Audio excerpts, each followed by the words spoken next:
الحمد لله رب العالمين والصلاة والسلام على سيد الأنبياء والمرسلين وعلى آله الطيبين الطاهرين وعلى من تبعهم بإحسان إلى يوم الدين أما بعد بسم الله الرحمن الرحيم وعن علي رضي الله تعالى عنه قال رسول الله صلى الله تعالى عليه وسلم ما منكم من أحد إلا وقد كتب مقعده من النار ومقعده من الجنة قالوا يا رسول الله صلى الله تعالى عليه وسلم أفلا نتكل على كتابنا وندع العمل قال اعملوا فكل ميسر لما خلق له أما من كان من أهل السعادة فسييسر لعمل السعادة وأما من كان من أهل الشقاوة فسييسر لعمل الشقاوة.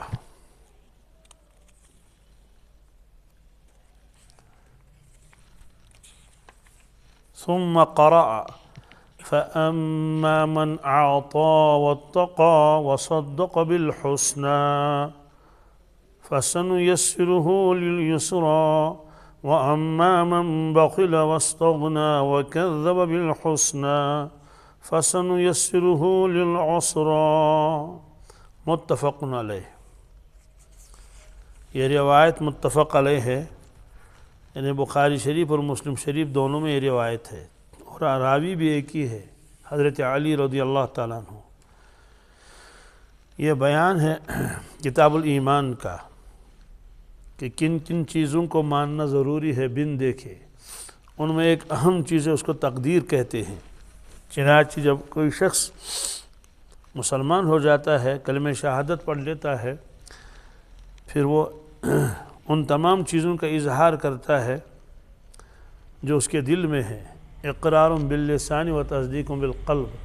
اس میں پڑھتا ہے آمنت باللہ و ملائکتہ و کتبہ و رسلہ والیوم الآخر والقدر خیرہ و شرہ من اللہ تعالی والبعث بعد الموت. یہ 7 چیزیں ہیں.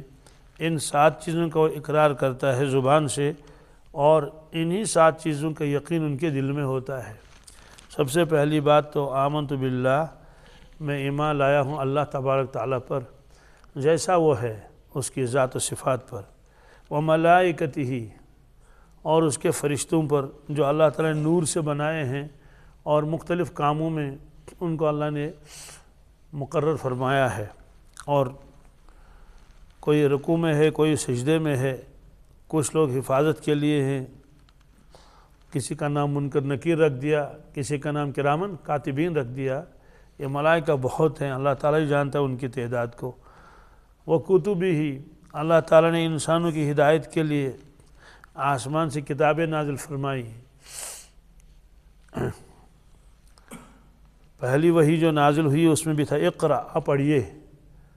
تو آدم علیہ السلام سے لے کر رسول اللہ صلی اللہ علیہ وسلم تک تعلیم کا سلسلہ اللہ تعالیٰ نے چلایا ہے، اس لیے کہ جہالت اللہ تعالیٰ کو پسند نہیں ہے.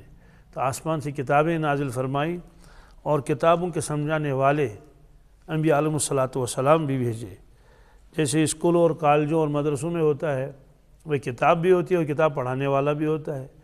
خالی کتاب ہوگی، کتاب پڑھانے والا نہیں ہو، کتنی قیمتی کتاب ہو، فائدہ بخش ہو، لیکن جب پڑھایا ہی نہیں کسی نے تو سمجھ کیسے آئے گا؟ آپ کہیں گے ٹھیک ہے کتاب کی کوئی ضرورت نہیں ہے، استاد کافی ہے. ٹھیک ہے، استاد چلا جائے گا تو وہ شاگرد کے پاس رہے گا کیا؟ اس کے پاس تو کتاب رہنی چاہیے. اسی لیے اللہ کے نبی صلی اللہ علیہ وسلم نے فرمایا میں دنیا سے تشریف لے جا رہا ہوں، لیکن 2 چیزیں میں نے تمہارے اوپر چھوڑ دی ہیں تمہارے اندر. ایک کتاب اللہ، کیا یہ اللہ کی کتاب ہمیشہ تمہارے پاس رہے گی، اس کا درس اور اس کی تدریس اور اس کا بیان اسی سب امت میں چلتا رہے گا. اور اسی طرح اپنی سنت، تو اس میں احادیث وغیرہ سب آ جاتی ہیں. بہرحال خلاصہ یہ ہے کہ آسمانی کتابوں پر بھی ایمان لانا ضروری ہے. وہ رسولی ہی، اس کے جتنے انبیاء علیہ الصلوۃ والسلام ہیں سب پر ایمان لانا ضروری ہے، کسی ایک کا انکار کرے گا تو آدمی کافر ہو جائے گا۔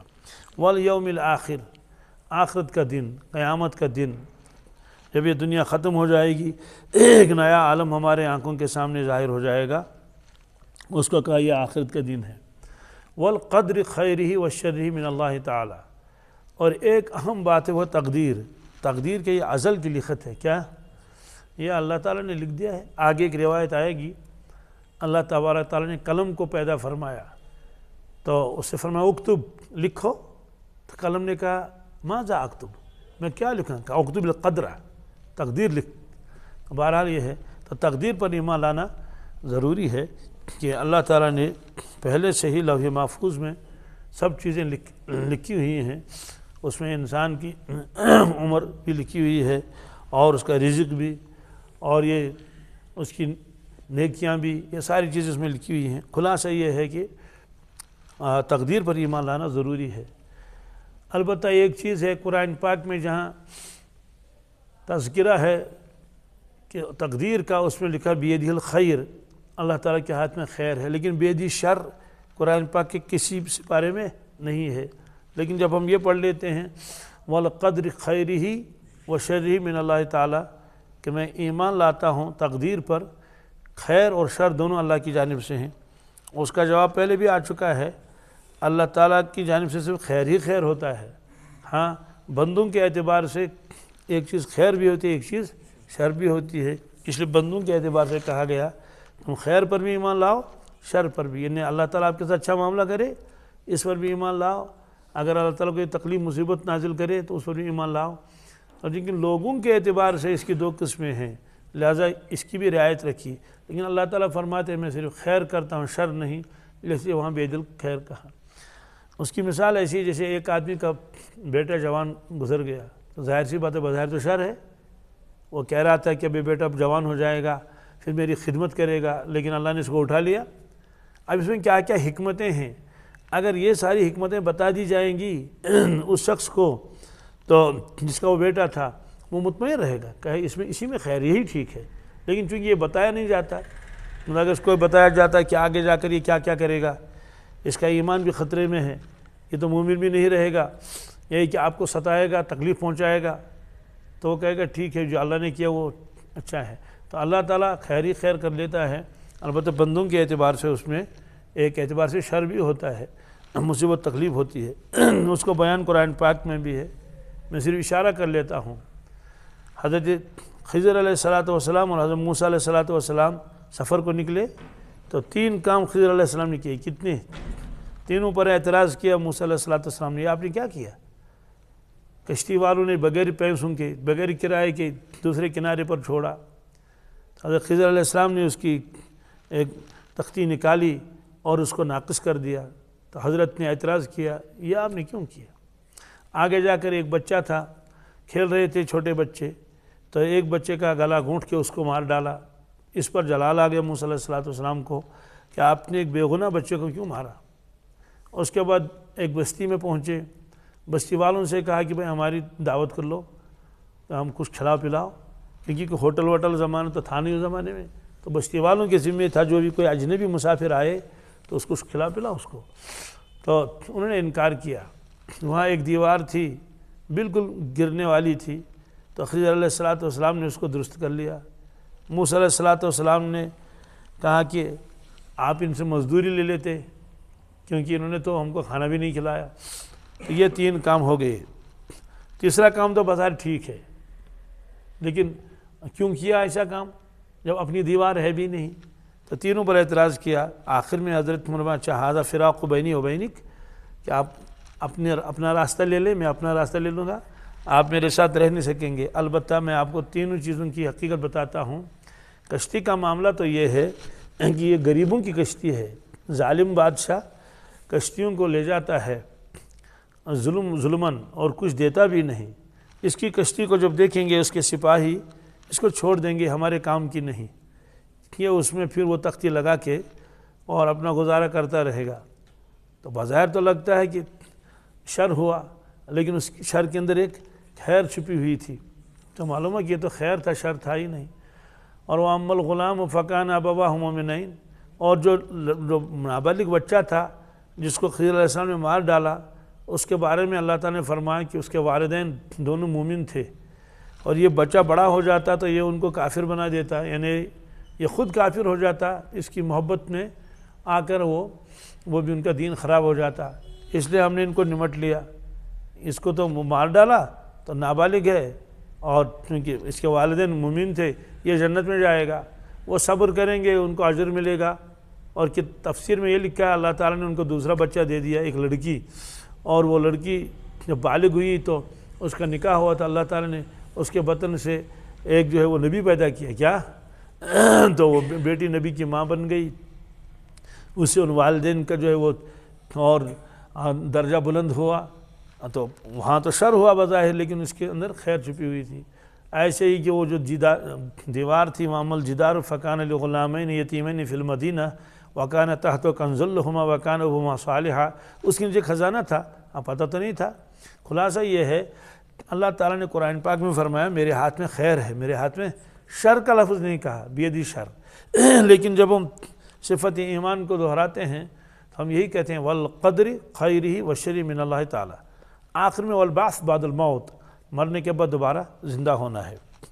اب چونکہ تقدیر کا معاملہ ہے، یہ پہلے سے اللہ نے لکھا ہے، اور اس کے بارے میں جو اشکالات اور جوابات تھے وہ تو آ ہی گئی۔ خلاصہ اس کا یہ ہے تقدیر کے اوپر ایمان لانے کا حکم ہے، تقدیر کے اوپر بحث کرنے کی حکم نہیں، یہ منع کیا گیا ہے تم اس پر بحث مت کرو۔ کیوں بحث نہیں کریں گے؟ بحث اس لیے نہیں کرنی ہے کہ یہ انسان کی سمجھ سے باہر ہے، انسان کی سمجھ سے باہر ہے۔ اور حضرت علی رضی اللہ تعالیٰ کا قول آیا تھا، کسی نے کہا تھا کہ حضرت مجھے تقدیر کے بارے میں بتا دیجئے، آپ نے فرمایا کہ بھائی جو ہے خاموش رہو، کیا رہو؟ مت پوچھو۔ کہا کیوں؟ کہا طریق مظلم لا تسلکہ، ایک تاریخ راستہ ہے، اندھیرا راستہ، مت چلو اس پر، خطرہ ہے۔ اس نے پھر وہ جو ہے اصرار کیا کہ حضرت فرما دیجئے، فرما بحر عمیق لا تلجہ، یہ گہرا سمندر ہے، اس میں مت جاؤ، ڈوب جاؤ گے۔ اس نے پھر کہا کہ حضرت کچھ تو کچھ بتائیے، فرما سر اللہ قد خفی علیک لا تفتشوا، اللہ کا راز ہے، اللہ کا راز ہے اور آپ سے اس راز کو چھپا کے رکھا گیا ہے، لہذا اس کی تفتیش مت کرو۔ تو خلاصہ یہ ہے کہ بظاہر جب تقدیر اللہ کا راز ہے اور انسان کی سمجھ سے بالا تر ہے، انسان خواہ میں اعتراض کرے گا اللہ تعالیٰ کے اوپر اور اعمال چھوڑ دے گا تو نقصان ہوگا۔ لہذا یہ ہے فرمایا کہ بھئی تم اعمال کرتے رہو جو حکم شریعت نے دے دیا ہے، لہذا تقدیر کو اس پر بحث مت کرو، وہ اللہ کے حوالے کر دو، تو اسی میں جو ہے وہ خیر و سلامتی ہے۔ تو اسی طرح کی ایک روایت یہ ہے کہ حضرت علی فرماتے ہیں رضی اللہ تعالیٰ عنہ کہ ارشاد فرمایا رسول اللہ صلی اللہ علیہ وسلم نے کہ تم میں سے کوئی شخص نہیں ہے، یعنی ہر شخص کہ اس کی ایک جگہ دوزخ میں بنائی گئی ہے اور جنت میں بنائی گئی ہے۔ اس کے دو معنی ہیں، مطلب تو ہے کہ ہر شخص یہ طے ہو چکا ہے یہ جنت میں جائے گا اور یہ دوزخ میں جائے گا، ایک تو یہ۔ دوسرا، ہر شخص کے لیے دونوں جگہ ٹھکانے ہیں، کس لیے؟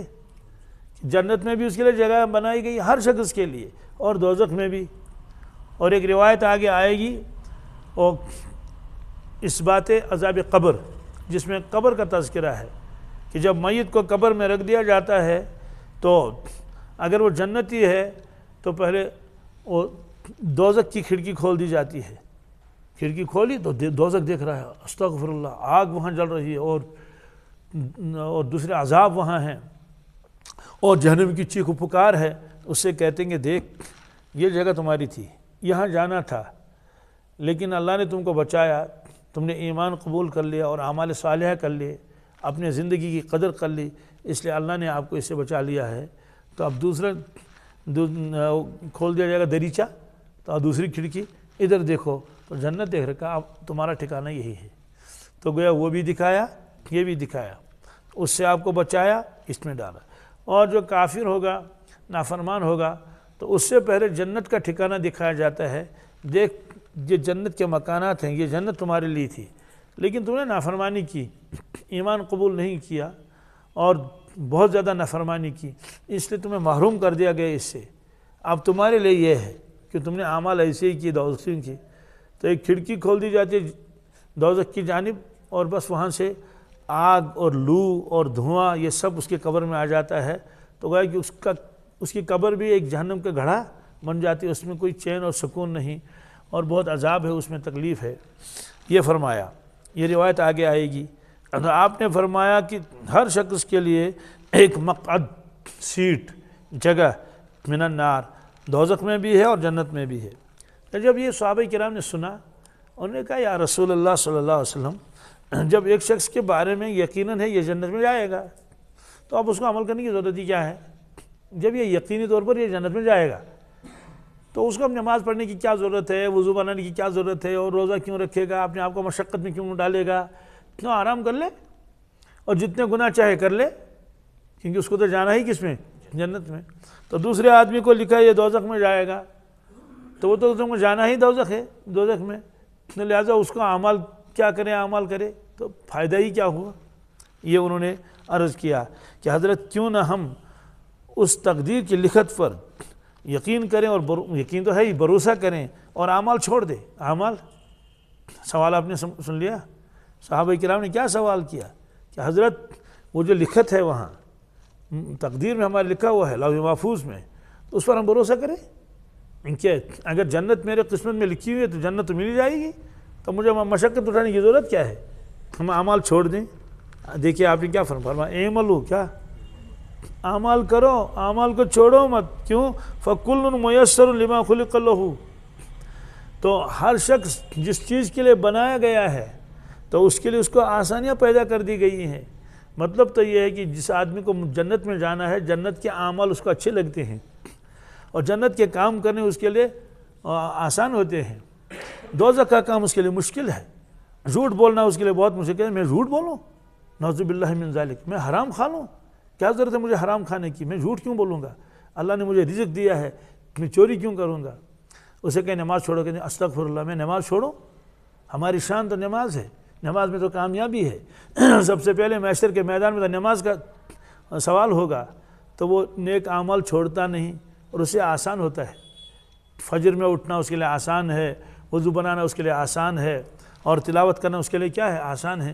یہ جو جنت کے کام ہیں، یہ جنت کے کام کرنے اس کے لیے آسان ہو جاتے ہیں، اور وہ عادی ہو چکا ہے، کوئی مشکل نہیں، کوئی دشوار نہیں۔ یہی وجہ ہے کہ جو آدمی نمازیں نہیں پڑھتا ہے، اگر وہ مسلمان بھی ہے لیکن دین سے دور ہے، اتنا مشکل ہو جاتا ہے اس کو، مسجد میں پکڑ کے لاؤ اس کو، مغرب سے لے کر عشاء تک تو 4 مرتبہ اٹھے گا، کبھی ادھر دیکھے گا، کبھی ادھر جھانکے گا، اور کچھ تو 15 منٹ کے بعد بھاگ جائیں گے۔ تو 1 گھنٹہ مسجد میں ٹھہرنا ان کے لیے تو اتنا مشکل ہے، کوئی بات نہیں۔ اور جو اس کا عادی ہو چکا ہے، اس کو پتہ بھی نہیں چلتا کہ مغرب سے لے کر عشاء تک وقت گیا کیسے۔ ایسے اسے کہو کہ بھائی آپ چلے میں جانا ہے کیا؟ ٹھیک ہے، اور لگا ہوا ہے، بعض لوگ تو 10 دن کے بعد بھاگ جائیں گے، ہمیں کوئی پرابلم نہیں ہے، بس۔ تو یہ ہے، تو فاسق شخص کو نیک اعمال کرنا مشکل ہوتا ہے، دشوار ہوتا ہے، اور صالح شخص کو نیک کام کرنا آسان ہوتا ہے، گناہ کرنا دشوار ہوتا ہے۔ تو بہرحال یہ فرمایا کہ نہیں، اعملوا، اعمال کرتے رہو، ہر شخص کو آسانی دے دی گئی ہے جس چیز کے لیے اس کو پیدا کیا گیا ہے۔ اس کا مطلب یہ ہے کہ اللہ بچائے، دوزخی کو دوزخ کے کام کرنا آسان ہے، کیا ہے؟ اور شراب کی بوتل لائے گا اور پی لے گا، چوری کرنا اس کے لیے آسان ہے، سارے گناہ کرنے اتنا آسان ہے کہ عادی ہو چکا ہے۔ فرمایا اما من کان من اہل السعادہ، اور جو اہل السعادہ ہے، نیک بخت ہے، تو فسیسر لعمل السعادہ، تو سعادت کے اعمال، نیک اعمال اس کے لیے بہت آسان کر دیے گئے ہیں۔ اور اگر اہل شقاوت میں سے ہے تو بدبختی کے کام، دوزخی کے کام کرنے اس کے لیے آسان ہوتے ہیں۔ پھر اس کے بعد اللہ کے نبی صلی اللہ علیہ وسلم نے قرآن پاک کی ایک آیت تلاوت فرمائی۔ وہ آیت کیا ہے؟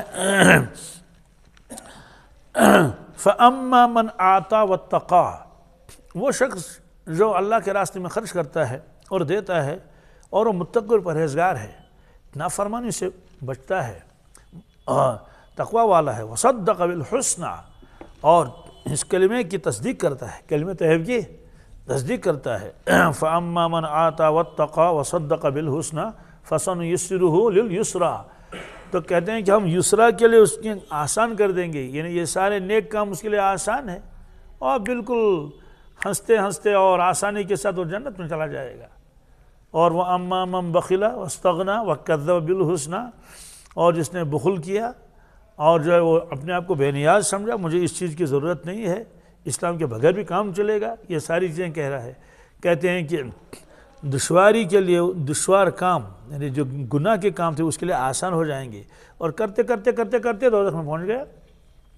اسی لیے ایک حدیث میں وہ روایت آگے آئے گی، حجبت النار بالشہوات وحجبت الجنت بالمکارہ، ایک لمبی روایت ہے۔ اس میں یہ ہے کہ اللہ تبارک تعالیٰ نے جب جنت کو بنایا تو جبریل امین علیہ السلام کو فرمایا جاؤ جنت دیکھ لو۔ وہ حیران ہو گیا جنت دیکھ کر کہ اس سے پہلے اس نے جنت گویا دیکھی نہیں تھی، حیران ہو گیا اس قدر اللہ نے اس میں نعمتیں رکھی ہیں اور کیا عیش و آرام کی چیزیں ہیں۔ تو واپس آ گیا۔ اللہ تعالیٰ نے فرمایا جبریل کیا دیکھ کے آئے؟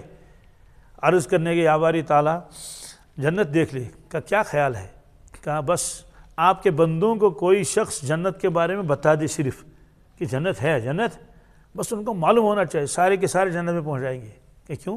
کہ اتنا آرام ہے، ایسی راحت ہے، اور نہ کبھی بیمار ہو جائیں گے، نہ کبھی بوڑھے ہو جائیں گے، نہ کوئی ستائے گا ان کو، نہ کوئی کمانا بھی نہیں ہے، کچھ بھی نہیں، نہ گرمی ہے، نہ سردی ہے، نہ مکھی ہے، نہ مچھر ہے، کچھ بھی نہیں، بس آرام سے پہنچ جائیں گے۔ اللہ تعالیٰ نے فرمایا اچھا اب دوبارہ جاؤ۔ تو جب وہ دوبارہ گئے دیکھنے کے لیے، اتنے وقت میں اللہ تبارک تعالیٰ نے جنت کے ارد گرد شریعت کو رکھا تھا۔ کس کو؟ مکارے، اس کو فرمایا۔ مکارے کے معنی مشقت، وضو بنانا، روزہ رکھنا، تقوی اختیار کر لینا، اور تسبیحات کی پابندی اور نمازوں کی پابندی، یہ ساری چیزیں۔ تو جبریل علیہ السلام نے یوں دیکھ لیا، اوہو پہلے میں جب آیا تھا تو اس کے کنارے میں کچھ بھی نہیں تھا، اب جب آ رہا ہوں تو ایسی چیزیں ہیں کہ انسان تو ان کو کرنے کے لیے تیار نہیں ہے۔ بہت سارے لوگ تو دیکھ کے ہی بھاگ جائیں گے، دیکھ کے ہی بس کچھ لوگ ہوں گے۔ تو وہ واپس آیا، اس نے کہا یا باری تعالیٰ، یا اللہ مجھے لگتا ہے وہاں کوئی نہیں جائے گا۔ کیا؟ کہ کیوں؟ کہ جو آپ نے مشقت رکھی اس میں کہ فلاں کام کرو اور یہ کرو اور وہ کرو اور یہ کرو، تو یہ کہ لمبا سلسلہ ہے، تو لوگ دیکھیں گے اگر جن کو معلوم ہے آگے جنت ہے، لیکن کہ میں ہمارے بس کی بات نہیں، کیا اس لیے دیکھتے ہی واپس آئیں گے، دیکھتے ہی واپس آ جائیں، اندر کوئی جائے گا ہی نہیں الا ماشاء اللہ۔ تو ٹھیک ہے، پھر اس کے بعد فرمایا جاؤ دوزخ کو دیکھ آؤ۔ تو جبریل علیہ السلام گئے، دوزخ کو دیکھ کر استغفر اللہ پڑھ لیا، اللہ اکبر، ایسا غضب اور ایسا قہر، ایسی لعنت، اور ایسا آگ بھی آگ کو چبا رہی ہے، آگ بھی آگ سے پناہ مانگ رہی ہے، اور بھیڑیاں ہیں وہاں، زنجیریں ہیں وہاں، اور کیا کیا نہیں ہے، کھولتا ہوا پانی ہے، یہ سب ہے، اور زقوم کے درخت ہیں، بدبو ہے خطرناک۔ تو یہ دیکھ کر تو جبریل علیہ السلام بھی گھبرا گئے، تو واپس آئے کہنے یا اللہ آپ کے بندوں کو کوئی بتا دے جہنم کے بارے میں، ایک بھی وہاں نہیں جائے گا۔ جیسے کون جائے گا؟ کیوں جائے گا؟ کہتے کہ ایک بھی نہیں جائے گا۔ بالکل نہیں، بس صرف معلوم ہونا چاہیے ان کو کہ جہنم ہے، تو سارے لوگ بھاگیں گے، وہاں سے بھاگنے کی کوشش کریں گے۔ اللہ تعالیٰ نے فرمایا اچھا دوبارہ جاؤ۔ اب جب دوبارہ گئے دیکھنے کے لیے تو اللہ تعالیٰ نے اس کے کناروں میں شہوات رکھے تھے۔ کیا شہوات رکھے تھے؟ یہی گناہ اور یہی ڈانس اور یہی میل جول اور شرابیں اور ساز و سنتور اور گانا اور یہ ساری چیزیں اور لہو و لعب اور تماشے، یہ سب بھرا ہوا اس سے۔ جب جبریل علیہ السلام نے دیکھا تو غور کیا، واپس آئے، کہا کیا خیال ہے؟ کہا یا اللہ مشکل ہے کوئی اندر جائے، یہ مشکل ہے کوئی بچ جائے، مشکل ہے کوئی نہیں۔ مطلب تو یہ ہے کہ سب لوگ اس کو دیکھ کر وہ کہیں گے ارے دیکھو کیسے سرکس گھوم رہا ہے، اور یہاں جو بندر ناچ رہا ہے، وہاں تو جو ہے وہ بھالو گھوم رہا ہے، یہ ساری چیزیں، اور لہو ہے، لعب ہے، اور کیا کیا ہیں، گناہ ہیں، اور شراب ہے، اور کباب ہے، اور دھوم مچ رہی ہے۔ کیا یعنی دلوں کو کھینچنے والی چیزیں، دلوں کو اپنی طرف کھینچنے والی چیزیں۔ لوگ کہیں گے واہ ارے ذرا تو دیکھ تو لیں، تو وہ دیکھیں گے اور آگے بڑھیں گے، آگے بڑھیں گے، آگے بڑھیں گے۔ کہا اب مشکل ہے کوئی بچ جائے۔ کیا؟ کیونکہ ایسی دلکشی اس میں رکھی ہے، اس لیے آپ نے فرمایا، اس پورے کو آپ نے دو جملہ فرمایا، حجبت النار بالشہوات۔ تو آگ کے ارد گرد شہوتیں ہیں اور نفسانی خواہشات کو پورے کرنے کا سامان ہے، اور جنت کے ارد گرد مکاریں ہیں جس کی طرف نفس جلدی مائل نہیں ہوتا۔ اب ہوگا کیا؟ جو آدمی ان مشقتوں کو اٹھائے گا اور قدم قدم چل رہا ہے، آگے اچانک جنت کا دروازہ آئے گا، کیا آئے گا؟ اچانک ہے ادخلوا بسلام، چل جنت میں پہنچ گئے. تو شریعت پہ چلتے چلتے چلتے چلتے اس کا خاتمہ ہوگا، جنت کے دروازے پر پہنچ جائے گا. اور یہ مرتے وقت پتہ چل جائے گا. یہ سلسلہ کب تک چلے گا؟ مرتے وقت. آج ہی موت آئے گی، آج جنت کے دروازے پر آج ہی ہے. اور جو لوگ اس میں ہے، لہو و لعب میں ہے، نافرمانیوں میں ہے، شیطانی کاموں میں ہے، تو وہ چل رہے ہیں کیا؟ آگے چل رہے ہو تو مزے میں ہیں، آگے چل رہے ہیں. اچانک دیکھیں گے یہ سلسلہ ختم ہو گیا اور دوزخ کا دروازہ کھل گیا، دوزخ کا. اب وہاں سے کوئی آدمی بھاگنا چاہے کیسے بھاگے گا؟ یہ تو ناممکن ہے. اب تمہارا اس میں فرمایا کہ جس آدمی نے بخل کیا اور اپنے آپ کو بے نیاز سمجھا، شریعت کے اوپر نہیں چلا، ایمان نہیں لایا، تو فرماتے ہیں کہ دوزخ کے کام کرنے اس کے لیے آسان ہو گئے. اس سے معلوم ہوا اگر اللہ نے توفیق دے رکھی ہے، اس توفیق کی قدر کرنی چاہیے. یہ نہیں کہ بھئی جو لکھا ہے وہ کریں گا. ٹھیک تو لکھا ہے اللہ ہمارے اللہ، جب ایمان دیا تو اس کا مطلب ہے تو اچھا ہی لکھا ہے نا. اس لیے اور مزید اس میں وہ کرنی چاہیے، محنت کرنی چاہیے. بہرحال درمیان میں کچھ روایتیں ہیں، ان کو میں چھوڑ دیتا ہوں، ذرا عوام اس کو اس میں الجھن ہو جائے گی اور اس کا سہارا لے کر لوگ گناہوں پہ جری ہو جائیں گے. وعن عبد الله عمرو رضی اللہ تعالی عنہ قال قال رسول اللہ صلی اللہ تعالی علیہ وسلم ان قلوب بنی آدم كلها بين اصبعين من اصابع الرحمن كقلب واحد يصرفه كيف يشاء. ثم قال رسول اللہ صلی اللہ علیہ وسلم اللهم مصرف القلوب صرف قلوبنا على طاعتك. رواہ مسلم. یہ حضرت عبداللہ ابن عمرو رضی اللہ تعالیٰ عنہ روایت فرماتے ہیں، جب کتاب میں لکھا ہوگا عین میم اور را، اس کو پڑھتے ہیں عمر، کیا اور جب عین میم اور را کے بعد واو لکھا ہوا ہے عمر، کیا ہے؟ اس کو عمرو نہیں پڑھنا ہے، وہ عمر ہے جب واو کے بغیر ہو. اگر واو بھی لکھا ہو تو وہ ہے عمر. یہ رسم الخط بتا رہا ہے کہ یہ عمر کے بجائے عمر ہے. تو عبداللہ بن عمرو یہ فرماتے ہیں، ارشاد فرمایا رسول اللہ صلی اللہ علیہ وسلم نے، بنی آدم کے سارے دل، بنی آدم کے تمام دل، تمام لوگوں کے دل اللہ تبارک تعالیٰ کی دو انگلیوں کے درمیان میں ہے. کیا؟ جیسے ایک آدمی کسی چیز کو اپنی انگلی میں رکھے گا اور یوں کرے گا، یوں کرے گا، یوں کرے گا، یوں کرے گا. فرمایا کہ قلب واحد. اب اتنے دل ہیں، یہ تو کروڑوں ہیں، جتنے انسان ہیں اتنے دل ہیں، تو یہ تو بہت ہیں، اربوں اور خربوں. فرمانے کا قلب واحد، جیسے بس ایک ہی دل ہے، جیسے ایک دل کسی کی چیز، شخص ایک چیز دے دیں گے کسی کو تو آسان ہے ہاتھ میں رکھنا، ہزاروں کروڑ دیں گے وہ تو کہے گا بھائی اتنے کو میں کیسے اٹھاؤں گا. کسی کے ہاتھ میں آپ نے کھجور رکھ دی وہ تو رکھے گا نا، لیکن اگر آپ نے اس کی 50 کھجوریں رکھ دی وہ تو میرے ہاتھ میں آئے گا بھی نہیں. لیکن تو انسانوں کا حال ہے. اللہ تعالیٰ کے بارے میں ہے کہ بھائی ایک دل ہو یا کروڑوں دل ہوں، کیا ایک دل کو دیکھنا اور پرکھنا اور یوں پلٹنا جتنا آسان ہے، تو کروڑوں اربوں خربوں دلوں کو ایک ساتھ یوں کرنا یہ بھی اس کے لیے کیا ہے؟ آسان ہے. جیسے ایک شخص کے دل کی طرف توجہ کرنا تو کروڑوں کی طرف توجہ کرے تو ایک ہی بات ہے. جیسے اللہ تعالیٰ نے فرمایا ما خلقکم ولا بعثکم الا کنفس واحد. فرمایا کہ دیکھو تم سب انسانوں کو پیدا کرنا اور دوبارہ زندہ کرنا میرے لیے ایسا ہے جیسے ایک آدمی، کیا یعنی ایک آدمی کو زندہ کرنا جتنا میرے لیے آسان ہے، ایسے پوری مخلوق کو زندہ کرنا بھی میرے لیے ویسے ہی آسان ہے. انسان کے یہاں ہوتا ہے نا، بھائی کسی کو ہم ایک بوری دے دیں گے اس نے اٹھا لیں، ہم نے کہا 10 اٹھا لو، وہ کہتے 10 تو نہیں اٹھا سکیں گے، یہاں تک تو کر سکتا ہوں کام، اس سے زیادہ نہیں. تو اللہ تعالیٰ فرماتے ہیں کہ ساری کائنات کو پیدا کرنا اور ان کو زندہ کرنا دوبارہ، یہ میرے لیے ایسا آسان ہے جیسے ایک آدمی. فرمایا کہ سب لوگوں کے دل حضرت رحمان کے 2 انگلیوں میں ہیں. یصرفو کیف یشاء، اس میں تصرف کرتا ہے، کیا کیف یشاء، جیسا چاہے جیسا. پھر اس کے بعد آپ نے ایک دعا مانگی، اللہم مصرف القلوب، اے دلوں کو پھیرنے والے، کیا اے دلوں کو الٹ پلٹ کرنے والے، صرف قلوبنا علی طاعتک، ہمارے دلوں کو اپنی طاعت کی طرف پھیر دے. کیا مطلب ہے اس کا؟ اس میں 2 چیزیں ہیں. ایک تو اس میں تذکرہ ہے اللہ تعالیٰ کی انگلی کا، کس کا؟ یہ متشابہات میں سے ہے. کیا یہ متشابہات میں سے؟ ظاہر سی بات ہے اللہ تعالیٰ کو نہ سر ہے، نہ اس کے پیر ہے، نہ اس کے ہاتھ ہیں جیسے انسانوں کے ہوتے ہیں، وہ تو نور ہے وہ تو.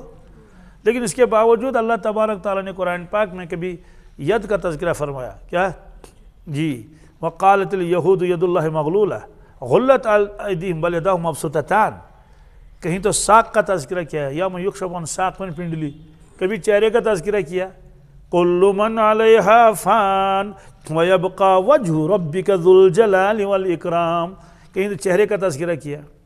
سوال اس کا کیا ہے آمنا صدقنا کیا جی، تو تین قسم کے لوگ دنیا میں آئے۔ ایک قسم کی لوگ آئے وہ انہوں نے کہا بالکل جیسے انسان کا ہاتھ ہے ایسے اللہ تعالیٰ کا بھی ہاتھ ہے، جیسے انسان کی انگلیاں ایسے اللہ کی انگلیاں بھی ہیں، جیسے اللہ انسان کا سر ہے ایسے اللہ کا بھی سر ہے۔ تو ان کو کہا یہ تو مجسمہ والے ہیں، کیا یہ اللہ تعالیٰ کو ایک جسم مانتے ہیں، اللہ تعالیٰ کا کوئی جسم تو ہے نہیں جو کسی جگہ رکھا ہوا ہو۔ تو بہرحال بعض لوگوں نے فرمایا بھائی یہ جو ہے اس کو تفویض کہتے ہیں۔ تفویض کے معنی آتے ہیں کہ جو اللہ نے فرمایا اس کو آمنا صدقنا کر لو۔ کیا اللہ نے فرمایا میرا ہاتھ ہے آمنا صدقنا، ہمارا پیر ہے آمنا صدقنا، کیسے جیسے اس کی شان ہے، جیسے اس کی، یہی سلامتی کا راستہ ہے، یہی سلامتی کا راستہ ہے۔ اور آج تو سائنسی دنیا ہے، ظاہر سی بات ہے آج سمجھنا کتنا آسان ہے۔ بھائی بولنے کے لیے زبان چاہیے نا، یہ زبان ہے منہ میں، لیکن موبائل بھی بولتا ہے، ڈھونڈو دیکھو اس کی زبان کہاں ہے، کہیں بھی نہیں۔ اور سننے کے لیے تو کان چاہیے نا، جیسے ایک کان ادھر ہے ایک کان ادھر ہے، موبائل کے کون سے کان ہے، لیکن سنتا موبائل بھی ہے، سنتا مطلب تو یہ ہے کہ سننے کے لیے انسانوں کے کان جیسے کان کا ہونا ضروری نہیں ہے۔ بہرحال تو یہ فرمایا کہ یہ اللہ کے حوالے کر لو جیسے اس کی شان ہے تو وہ نور، اللہ نور السماوات والارض، جو فرمایا وہ۔ بعض لوگوں نے کہا کہ بھائی سمجھانا ہے امت کو، ان سے کہا بھائی دیکھو جہاں ید کا تذکرہ آیا وہاں مراد قدرت، کیا ہے اللہ کا قدرت ہے، یہاں مراد تصرف ہے۔ خلاصہ یہ ہے کہ تمام بندوں کے دل کے اوپر اللہ کا قبضہ ہے، کیا ہے زبردست قبضہ، ایسا جیسے ایک ہی دل سامنے رکھا ہوا ہو اور اللہ تعالیٰ اس میں ڈالتا ہے فَأَلْهَمَهَا فُجُورَهَا وَتَقْوَاهَا، نیک کام کے اوپر ابھارتا ہے اللہ تعالیٰ، کیا کرتا ہے تصرف کرتا ہے، چل مسجد جا، چل نماز پڑھ، اٹھو تلاوت کر لو۔ تو جب یہ بات ہے تو آدمی جب نیک عمل کرے گا اس کے دل میں یہ ہونا چاہیے کہ ایک غیبی مدد میرے ساتھ ہے جو مجھ کو مسجد لے جاتی ہے، جو مجھ سے اعمال صالحہ کرواتی ہے۔ اس شخص کو کبھی غرور نہیں آئے گا دل میں، زندگی بھر کبھی بھی اس کو غرور نہیں آئے گا، وہ کہے گا میں تو کچھ بھی نہیں ہوں، میں تو رابرٹ کی طرح ہوں کہ جو اس میں سم کارڈ بھر دیں گے تو وہی وہ بولے گا وہی چلے گا، جو ادھر سے فیڈ کر لو، تو اس کو غرور نہیں آئے گا، ریا بھی نہیں آئے گا کہ میں ایسا ہوں ویسا ہوں، کہے گا میرا کیا ہے، میرا دل تو اللہ کے ہاتھ میں ہے، اسی نے مجھے توفیق دے دی ہے، چل مسجد جا، فلاں کام کر فلاں کام کر۔ خلاصہ اس کا یہ ہے کہ اللہ تبارک تعالیٰ کے تصرف میں انسانوں کے دل ہیں، اور کسی کے دل میں ایسا ہے کہ بس وہ گناہوں کی طرف لگا ہوا ہے، تو اس لیے فرمایا کہ حضرت رحمان کی انگلیوں میں انسانوں کے دل ہیں، تو گھبرانا چاہیے۔ یہ سوال کیا تھا علامہ احمد مبارک سلجماسی نے شیخ عبدالعزیز دباغ سے کہ یہ تو حضرت نے فرمایا یہاں تصرف مراد ہے، کیا ہر وقت انسانوں کے دل اللہ کے تصرف میں ہے، کس میں تصرف میں ہے۔ تو فرمایا یہ مضمون سن کر میں گھبرا گیا، کیوں؟ اس کا مطلب تو یہ ہے کہ آدمی جو نیک کام کرتا ہے وہ کیا کہتا ہے میں ایسا کرتا ہوں، خاک کرتا ہے، ایک غیبی طاقت ہے اسے یوں کرتی ہے مسجد جاؤ، یوں کرتی ہے فلاں کام کرو، یوں کرتی ہے چلہ لگاؤ، یہ تو گویا کہ ایک غیبی طاقت انسان کے ساتھ ہے تب وہ نیک اعمال انجام دیتا ہے، ورنہ سوتا رہے گا کچھ بھی نہیں کرے گا۔ تو یہ غیبی طاقت ہے، یہ عارفین کے یہاں یہ ہوتا ہے بہت اس کا اہتمام۔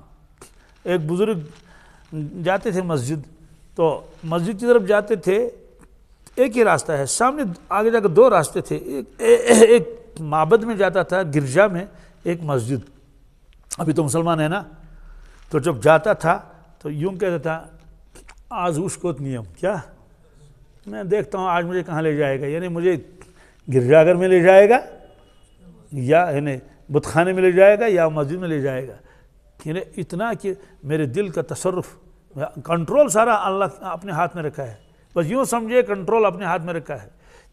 آج تو سمجھنا بہت آسان ہے، ایک آدمی ایک جگہ بیٹھا ہوا ہے اور جہاز گھوم رہے ہیں اور کیا کیا ہو رہا ہے، کنٹرول اس کے پاس ہے، کیا ہے، اور جہاز کو یوں کرے گا تو ادھر گھومے گا، یوں کرے گا تو ادھر آئے گا، ادھر کرے گا تو ادھر جائے گا، اور یوں یہ بٹن دبائے گا تو اوپر اٹھے گا، اور یہ بٹن دبائے گا تو نیچے کی طرف آئے گا۔ بظاہر تو باہر دیکھتے ہیں کہ ہم بھائی ایک کیمرہ ہے یہ گھوم رہا ہے، اس کو کیا کہتے ہیں آج کل ڈرون کیمرہ ہے نا، تو لیکن اس کا ایک کنٹرول ہوتا ہے کسی کے ہاتھ میں، وہی اس کو بیچتا ہے، وہی اس کو واپس لاتا ہے۔ آج کل تو چھوٹی چھوٹی گاڑیاں بھی چلی ہیں نا، جو بچے کھیلتے ہیں نا، اس کے پاس ایک ریموٹ کنٹرول ہوتا ہے اس کے پاس، تو وہ یوں کرتا ہے تو اور گاڑی تیز وہاں جاتی ہے، جب دیکھا کہ وہاں سے اس کو واپس لانا ہے تو دوسرا بٹن دبایا تو اس کو واپس کر لیا، کبھی دیکھا کہ ادھر جا رہا ہے ادھر جا رہا ہے، تو بظاہر تو اس کے ساتھ کوئی تار لگا ہوا نہیں ہے، لیکن اس کا ایک کنٹرول ہے اس کے پاس، اس کا مانوی تعلق ہے، کیا ہے؟ اور آج تو سینسی سی دنیا ہے، یہ ہے ٹاور والے ٹاور بند کریں گے موبائل کا، آپ کا موبائل چلے گا ہی نہیں، ہے نا؟ اور اگر انہوں نے انکمنگ اور آؤٹ گوئنگ بند کر لیا تو آپ کا موبائل تو رہے گا ایسے رہ گیا، درے کا درا رہ گیا۔ تو جس طرح سے یہ چیزیں یہاں ہیں، اس کا کنٹرول کسی جگہ ضرور ہے یا نہیں، اور وہاں ریکارڈ سب ہے۔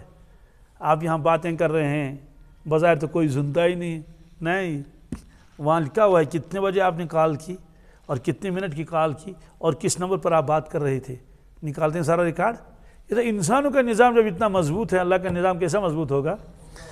تو فرمایا کہ بھائی حضرت رحمان کے انگلیوں میں انسانوں کے دل ہیں، اس لیے کبھی بھی کسی شخص کو حقیر نظروں سے نہیں دیکھنا چاہیے۔ بات سمجھا گی؟ اللہ چاہیں گے آج یہ گناہوں میں ہے، اللہ یوں کریں گے تو مسجد میں پہنچا دیں گے، آپ اور میں تو تیسرے صفحے میں ہوں گے، اس کو پہلے صفحے میں کھڑا کر دے گا، ہے صحیح کہ نہیں؟ اسی طرح سے کوئی آدمی اپنے نیک اعمال پر غرور نہیں کرنا چاہیے کہ میں ایسا ہوں اور ویسا ہوں اور ایسا ہوں، کہتے ایسا مت کہو، ایسا ایک غیبی طاقت تمہارے ساتھ لگی ہوئی ہے جو تجھ کو کہتی ہے چل نماز پڑھ، اٹھو رکوع کرو، اٹھو سجدہ کرو، اب نماز پڑھ لو۔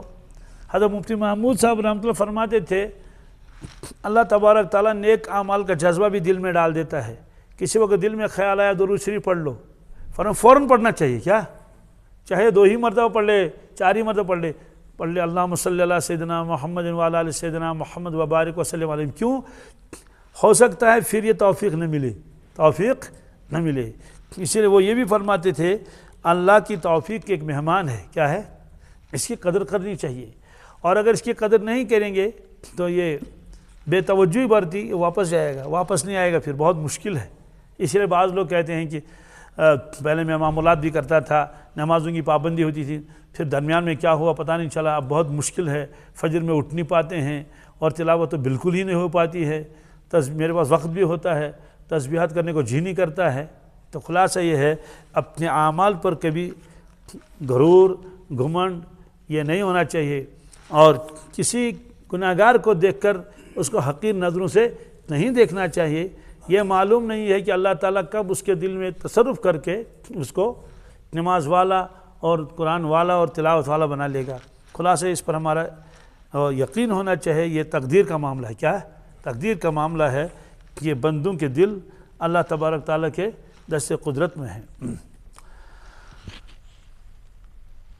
اور پھر دوسری بات یہ ہے اس مضمون کے جو آخر میں ہے کہ اللہ کے نبی صلی اللہ علیہ وسلم نے اپنی امت کو ایک دعا سکھائی، کیا کہ ہر وقت نماز میں پڑھنا چاہیے، نہیں نماز کے بعد جب بھی دعا ہو اللہم مصرف القلوب، کیا صرف قلوبنا علی طاعتک، اے دلوں کو پھیرنے والے، اے دلوں کو کہ اللہ ہمارے دلوں کو ہر وقت طاعت کی طرف پھیر دے، یعنی ہمارے دلوں میں ہر وقت نیکیوں کا جذبہ آئے اور نیکیوں کا خیال آئے اور ہم طاعت کی طرف لگے رہیں۔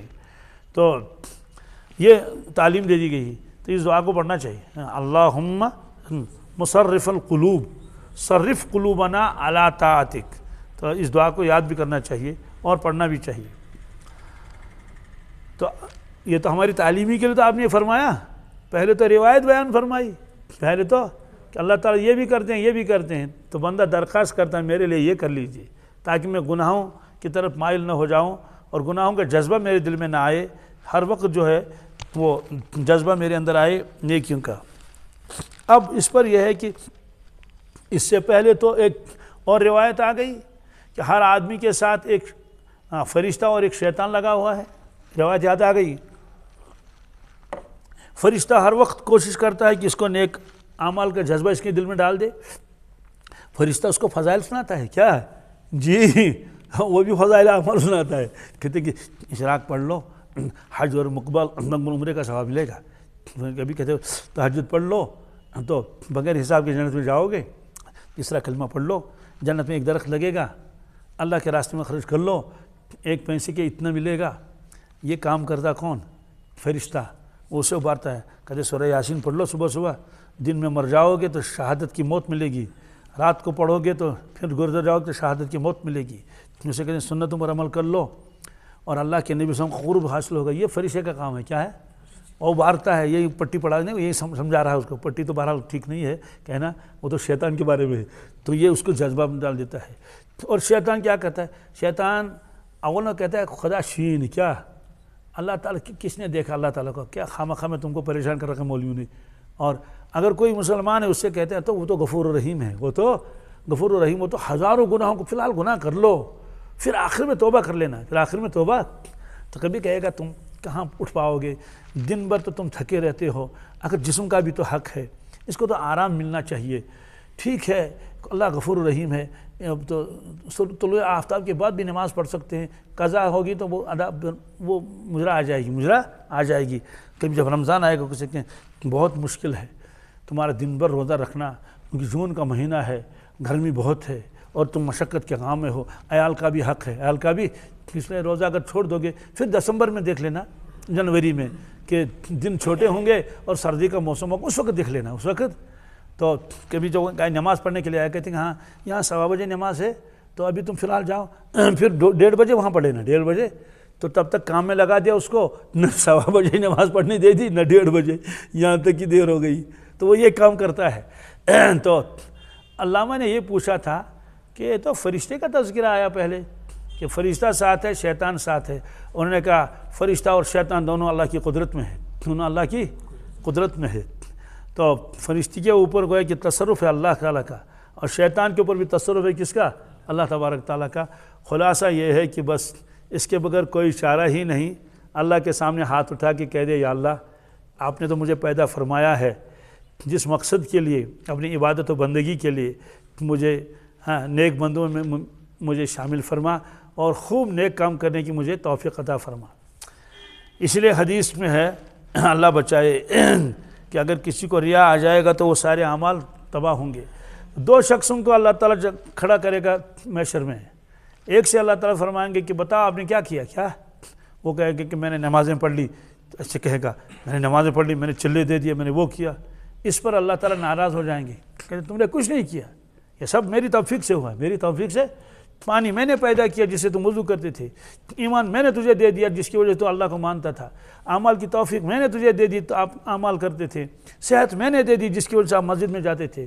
یہ اللہ تعالیٰ کو یہ اچھا نہیں لگا، اس نے نسبت کیوں کی کس کی طرف؟ اپنی طرف، میں نے اتنے، تو دوسرے بندے کو لایا جائے گا، وہ بھی نیک ہوگا، نیک تو یہ بھی ہوگا، اس سے کہے گا کہ آپ نے کیا کیا، کہیں گے اللہ کچھ بھی نہیں کیا، میں نے کچھ بھی نہیں کیا، وہ تو سب آپ کی توفیق سے ہوا جو ہوا۔ اللہ تعالیٰ فرمائیں گے وضو تو آپ ہی نے کیا تھا، مسجد آپ ہی جاتے تھے، تو دوسرے کا جواب اللہ کو پسند آئے گا۔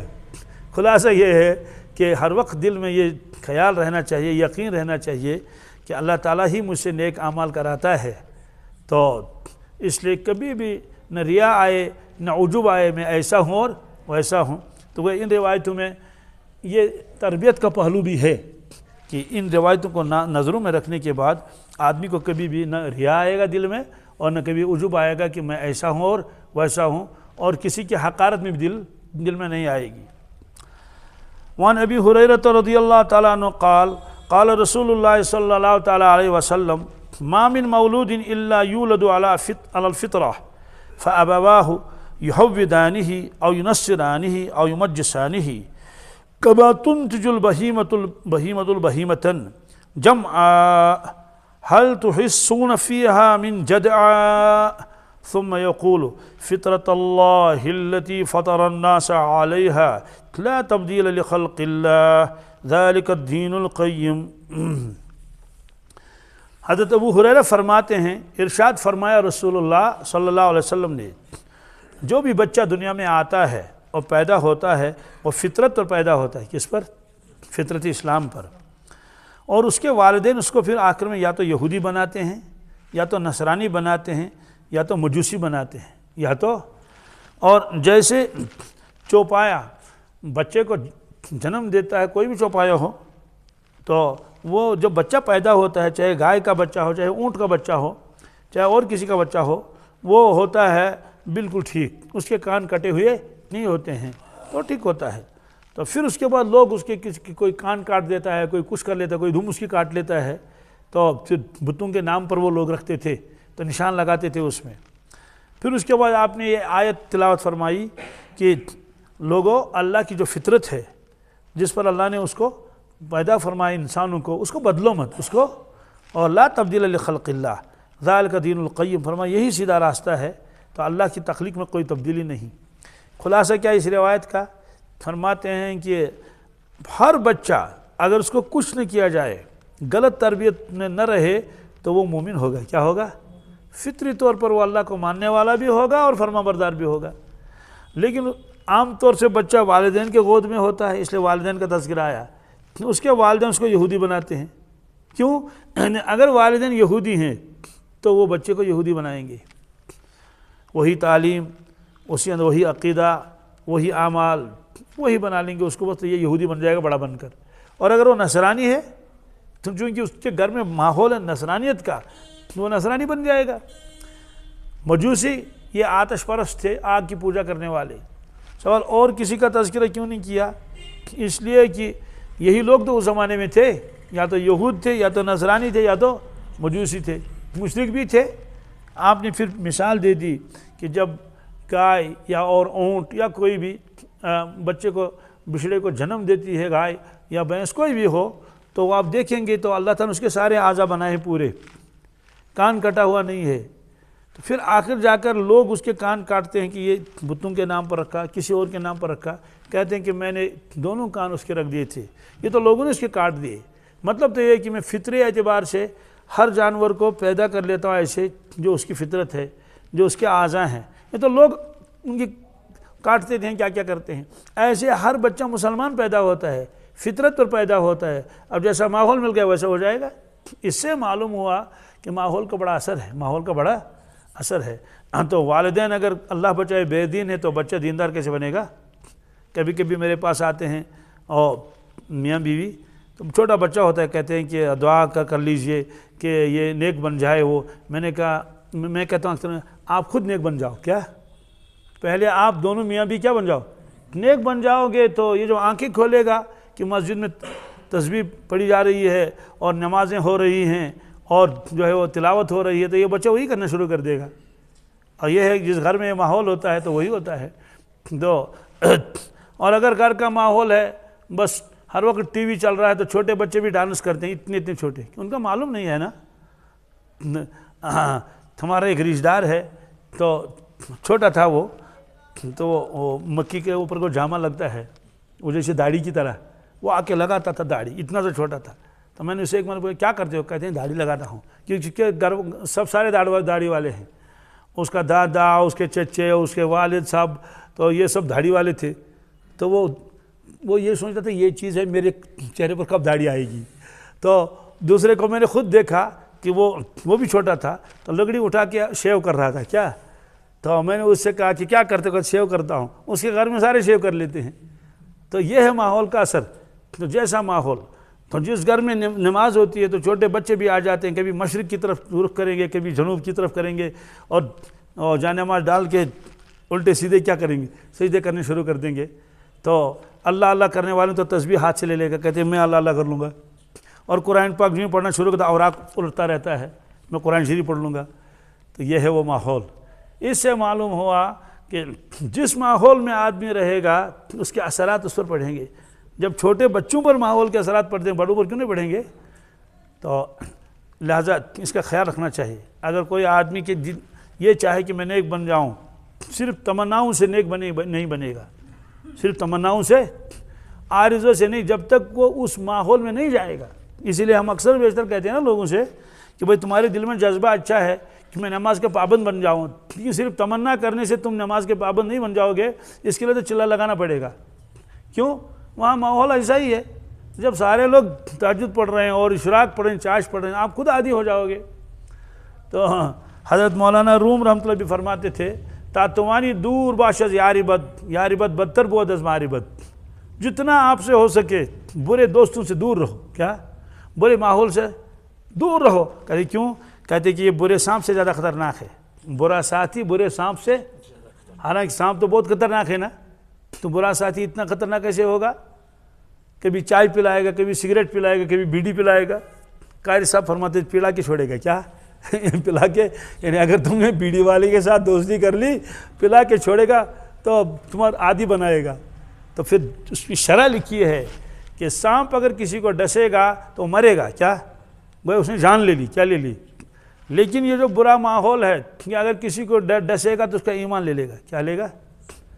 اس کا ایمان لے لے گا، اور ایمان زیادہ قیمتی ہے کس سے؟ جان کے مقابلے میں۔ اور جس کی جان لے لے گا بچھو یا سانپ یا اور کوئی زہریلا جانور، حدیث میں ہے کہ وہ شہید مرے گا، کیا ہے؟ شہید مرے گا۔ تو پھر جان تو چلی گئی تو شہادت مل گئی، معنوی شہادت ہے، یہ حکمی شہادت ہے۔ لیکن جو برے ماحول میں رہا کیا؟ اس کا تو ایمان ہی گیا، اللہ تعالیٰ بچائے، ایمان ہی نہیں رہا اس کے پاس۔ اس لیے اس روایت میں گویا کہ اس چیز کا تذکرہ ہے کہ ماحول کو دیکھنا چاہیے۔ پھر اللہ کے نبی صلی اللہ علیہ وسلم نے اس پر جو ایک آیت پڑھ لی قرآن پاک کی، اور اس آیت میں اسی کا تذکرہ ہے، فطرت اللہ التی فطر الناس علیہا، کہ لوگوں اس فطرت پر چلو جس پر اللہ تعالیٰ نے لوگوں کو پیدا فرمایا ہے، وہ فطرت اسلام ہے۔ لا تبدیل لخلق اللہ ذالک دین القیم، اس کے دو معنی ہیں کہ اللہ کی اس تخلیق کو تم بدلو مت، اور یہی سیدھا راستہ ہے۔ وعن ابی موسیٰ الاشعری رضی اللہ تعالیٰ عنہ قال قام فینا رسول اللہ صلی اللہ علیہ وسلم بخمس کلمات فقال ان لها لا ينام ولا ينبغي له ان ينام يقفض القسط ويرفعه يرفع اليه عمل الليل قبل عمل النهار وعمل النهار قبل عمل الليل حجابه نور لو كشفه لأحرقت سبحات وجهه ما انتهى اليه بصره من خلقه رواه مسلم۔ یہ حضرت ابو موسیٰ اشعری فرماتے ہیں ایک مرتبہ رسول اللہ صلی اللہ علیہ وسلم کھڑے ہو گئے بیان کرنے کے لیے، اور آپ نے 5 باتیں ارشاد فرمائی۔ کتنی؟ پہلی بات آپ نے فرمائی کہ اللہ تعالیٰ سوتا نہیں ہے، کیا؟ اللہ تعالیٰ سوتا نہیں ہے، اور اس کے لیے مناسب بھی نہیں وہ سوئے، اس کی شایان شان نہیں ہے۔ کیوں؟ سونا تھکاوٹ کی علامت ہے، کس کی؟ اللہ تعالیٰ تھکتا ہی نہیں۔ قرآن پاک میں اللہ تعالیٰ نے آسمان زمین کو بنایا اور وہ تھکا نہیں، کیا؟ تو میں سوچتا تھا اللہ تعالیٰ فرماتا میں تھکا نہیں، یہ تو سبوں کو معلوم ہے۔ اصل میں یہودی نے کہا کہ اللہ تعالیٰ نے 6 دن میں آسمان زمین کو پیدا کیا، پھر تھک کے اس نے ریسٹ کیا، کیا کہا ریسٹ کریں گے، یہ مفسرین نے لکھا ہے۔ اس کی تردید اللہ نے فرمایا وَلَمْ يَعْيَ بِخَلْقِهِنَّ، اللہ تعالیٰ تھکتا نہیں، اللہ تعالیٰ۔ دوسری بات یہ ہے کہ یہ جو نیند ہے نا، یہ موت کی بہن ہے، کیا؟ کہ یہ ہے اخت الموت۔ اس کا مطلب ہے کہ جیسے اللہ پر موت نہیں آئے گی تو نیند بھی نہیں آئے گی، کیونکہ وہ اس کی بہن ہے۔ پھر دوسری بات ہے کہ نیند کا آنا یہ مغلوبیت کی علامت ہے، وہ کوئی چیز کے اوپر غالب آ گئی، کوئی چیز کے اوپر۔ ابھی سونا نہیں چاہتا پھر بھی سو رہا ہے۔ تو اسی طرح سے کبھی کبھی اللہ بچائے گاڑیوں والوں کے ایکسیڈنٹ ہو جاتے ہیں نا، تو وہ سونا نہیں چاہتے ہیں لیکن گاڑی چلاتے چلاتے پھر بھی نیند آ جاتی ہے، اور بعض مرتبہ جہاز رانوں کو بھی نیند آ جاتی ہے۔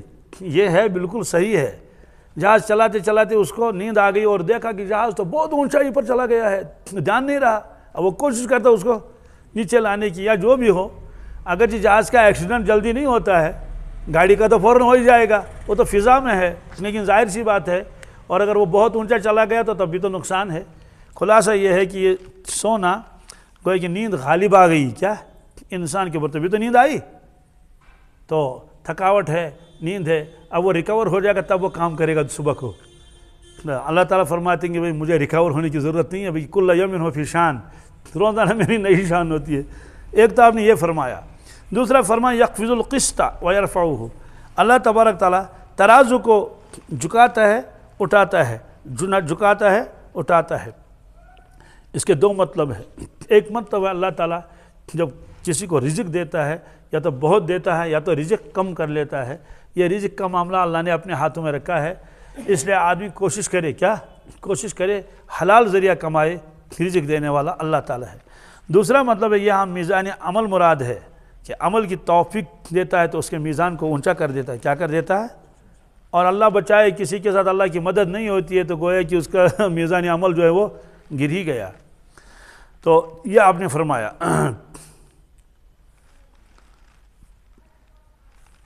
تیسرا مطلب اس کا یہ ہے یقبض القسط و یرفعہ، اللہ تعالیٰ دنیا میں عدل و انصاف قائم کرتا ہے یا اٹھا لیتا ہے۔ کیا مطلب ہے؟ بندوں کے اعمال کو دیکھتا ہے، اگر بندے اچھے اعمال کرتے ہیں تو حکمران آتے ہیں نیک اور صالح، وہ لوگوں کو آرام پہنچاتے ہیں۔ اگر دیکھا کہ لوگ گڑبڑ کرتے ہیں تو اللہ تبارک تعالیٰ ایسے بادشاہ اور ایسے حکام ان کے اوپر ظالم مسلط کرتے جو ان کے اوپر ظلم کرتے ہیں۔ تو اسی لیے مشہور مقولہ ہے اعمالکم عمالکم، کہتے ہیں تمہارے اعمال ہی تمہارے عمال ہیں، حکام ہیں۔ تو یہ فرمایا کہ میزان عمل کو بلند کرتا ہے، گرا دیتا ہے نیچے۔ پھر آپ نے فرمایا یہ بہت اہم ٹکڑا ہے، رفع عمل اللیل قبل عمل النہار، یرفع الیہ عمل اللیل، اللہ تبارک تعالیٰ کی طرف سے اٹھائے جاتے ہیں رات کے اعمال دن سے پہلے، کیا ہے؟ اور دن کے اعمال رات سے پہلے۔ مطلب تو کہ 2 مرتبہ اللہ کے پاس اعمال جاتے ہیں۔ کتنی مرتبہ؟ رات آنے سے پہلے اور دن آنے سے پہلے، رات سے پہلے پہلے۔ اور اس دوسری روایت میں اس کی تفصیل بھی ہے کہ فرشتوں کی تبدیلی ہوتی ہے 2 نمازوں میں، ایک عصر میں ایک فجر میں۔ تو فجر میں نئے فرشتے آئے اور چارج دے دیا ان کو، پرانے والوں نے، پرانے والے چلے گئے۔ تو اللہ تعالیٰ ان سے پوچھتے ہیں کہ کیف ترکتم عبادی یا ملائکتی، فرشتوں میرے ملائکوں آپ نے میرے بندوں کو کس حال میں چھوڑا؟ تو وہ کہتے ہیں کہ اتیناہم ہم یصلون، یا اللہ جب ہم ان کے پاس گئے تھے وہ نماز پڑھ رہے تھے، اور ترکناہم ہم یصلون، جب عصر کے وقت ہم نے ان کو الوداع کیا تب بھی نماز پڑھ رہے تھے۔ تو عصر والے بھی یہی کہتے ہیں کہ اتیناہم ہم یصلون، ہم ان کے پاس پہنچے وہ نماز پڑھ رہے تھے، ترکناہم ہم یصلون، جب انہیں الوداع کیا تو وہ نماز پڑھ رہے تھے۔ محققین لکھتے ہیں کہ 3% یا 5% فجر کی نماز پڑھتے ہیں جماعت کے ساتھ۔ کس کے ساتھ؟ 3 یا 5%۔ تو ظاہر سی بات ہے 95% تو نہیں آئے، تو کتنا نقصان ہے۔ کسی طالب علم کی کتاب میں جو 100 میں سے 3 نمبر آئے یا 5 نمبر آئے تو فیل ہوگا یا پاس ہوگا؟ تو اس کے والدین بھی اس سے ناراض ہوں گے نہیں، اساتذہ بھی ناراض ہوں گے، اور نانی حال والے بھی ناراض ہوں گے۔ وہ کہیں گے تم نے ہمارا نام بدنام کر لیا، سکول والے کہیں گے تم نے ہمارا ریکارڈ خراب کر لیا۔ تو اللہ تعالیٰ کو بھی یہ حق ہے نا، وہ ہم جیسے مسلمانوں کو کہے گے تم نے تو دین اسلام کو بدنام کر لیا۔ کیا 3% مسجد میں آئے ہو؟ کیا سب مرے ہوئے تھے؟ کہاں تھے؟ بیمار تھے کیا؟ اس لیے فرمایا، تو اللہ تعالیٰ فرشتوں سے پوچھتے ہیں کہ کیا کر رہے تھے؟ تو آج کیا وہ کہیں گے اتیناہم نائمون، یا اللہ جب ہم ان کے پاس گئے تھے وہ سو رہے تھے، وترکناہم یلعبون، اور جب ہم نے الوداع کیا وہ فٹ بال کھیل رہے تھے اور والی بال کھیل رہے تھے، کرکٹ کھیل رہے تھے۔ اور یہ بھی کہیں گے وہم یعملون فی الحقول، وہ گھاس کاٹتے تھے، کیا؟ ہاں کھیتوں میں کام کرتے تھے، یہی تو بتائیں گے نا۔ جب نماز پڑھی ہی نہیں وہ کیا کہیں گے؟ چند دن پہلے میں ایک علاقے میں گیا، میں نے دیکھا کہ عشاء کے بعد عشاء دیر سے ہوئی تھی کیونکہ بیان ہوا تھا، اس کے بعد دیکھا کہ جام لگا ہوا ہے، اسکوٹر اتنے ہیں، اللہ کو معلوم ہے کتنے، سینکڑوں تھے ادھر سے ادھر سے۔ کیا دیکھا آگے جا کر رات کا وقت ہے اور وہ کھیل رہے ہیں کرکٹ، گورنمنٹ نے وہاں انتظام کیا ہے، وہ لائٹیں ویٹیں لگا رکھی ہیں۔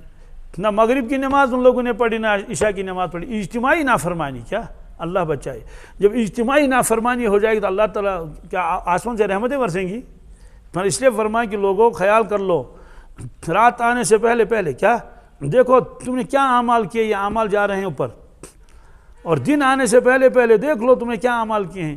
اسی لیے لکھا ہے کہ بھائی رات کو جو ہے وہ صلاۃ التوبہ پڑھنی چاہیے اور محاسبہ کرنا چاہیے اپنے آپ کا کہ آج اگر میں نے نیک کام کیے تو اس پر شکر کر لے، اور اگر اللہ بچائے برے کام کیے ہیں تو سونے سے پہلے پہلے اس کی کیا کر لے؟ توبہ کر لے، تاکہ تمہاری توبہ بھی اوپر جائے گی۔ پھر آگے فرمایا اللہ تعالیٰ نظر کیوں نہیں آ رہا ہے؟ کہتے ہیں اس کا حجاب ہے، کیا ہے؟ بھائی ظاہر سی بات ہے جی، ایک آدمی حجاب کے اندر ہے، ایسے تو کیسے چہرہ نظر آئے گا، ہے نا؟